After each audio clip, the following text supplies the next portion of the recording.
Andrew, you can sit on my lap or you can sit on the stool. It's up to you. Whatever you. Okay, you're comfortable. I received a Facebook message a few weeks ago, and Andrew has been coming to Eastown, and he said, "Hey, this series has really impacted me." And he started, reading the book and different things like that. And so I said, "Hey, would you be up to interviewing?" So it took him 3 weeks to get up the nerve to do it. And so don't worry, nobody's looking at you or anything like that. But hey, share a little bit about yourself. Yeah, so my name's Andrew. I've been in the Bay Area about 11 years now, 9 of those in San Francisco. I have a beautiful family, just had our third, about a month old, and 2 older girls. And yeah, we're here in Pleasanton now. Originally from Southern California. You have 3, you got 3 girls? Two girls, and then the new one's a boy. Yeah, that's awesome. And that just happened. Just happened. Did you know how it happened? Hence the 3 weeks to turn. Okay, because I figured out how it happens, because we have 4. But anyways, you talk a little bit about what you do here in the Bay Area, your work, kind of your rhythm of life.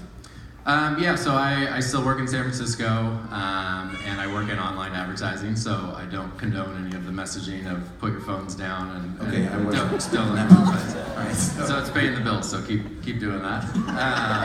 And my At wife, your own expense, that's good. Yeah, my wife's a nurse over in the peninsula, and so my mom's here in Pleasanton, so that really is what drove us from San Francisco here. That's awesome. So you guys you're super busy. You're a father, your husband, you have a newborn, you have this work schedule, the commute, and so you really have a busy week. So you have a busy life. So this idea of Summer for the Soul kind of impacted you. You had some aha moments. Talk about that just a little bit.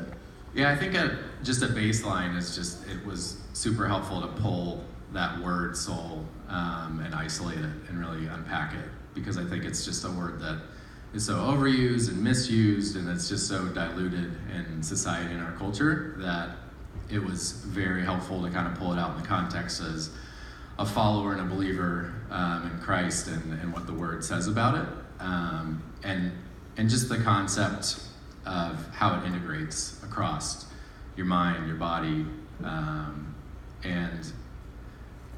and basically what you put in your soul is how you're going to react to the world. And you talked to me a little bit. You, before this series and before that God started speaking to you, is you'd noticed some drifting that was happening in your life. And so what, as a result, have you heard that you feel or you sense is changing your life, or that you're applying in your life now? What does that look like? I think just across the board, across the series, every series has been a nail on the head in terms of just raising my self-awareness and being more cognizant of where I'm placing my self-worth. Where am I placing my identity? Am I getting too imbalanced and putting it in my job, or putting it in my relationships, or in the things I own? Which ultimately those are the things that are going to crash and burn. So taking more time to rest and be with God and let Him fill the soul. And as you said, the soul's super sticky, so it's gonna stick to something. So you kind of have to make that choice of what you want it to be. Talk about that just a little bit, because we were talking about that right before the service. This idea is people are really looking for something different in our world, and if we don't find that, we're gonna kind of drift trying to look for it. It'll be picked for us. Talk about that a little bit. Yeah, I just think this day and age, and especially in the industry I work in technology, there's just so much hyper-competitive pressure to, and I'm in sales at the same time, so there's just so much day-to-day pressure where, for me, I tend to worry a lot, and anxiety is something that I fight with. So to have that calm and to have that centeredness you have to spend that time with God, and you have to recalculate every day.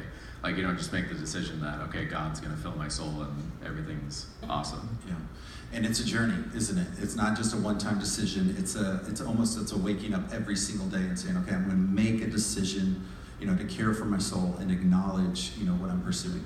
Would you agree? That was more of a statement, not a question. I concur. Every once in a while. Yeah. You guys give it up for Andrew. Andrew, thank you so much. Man. That wasn't that hard. That was good.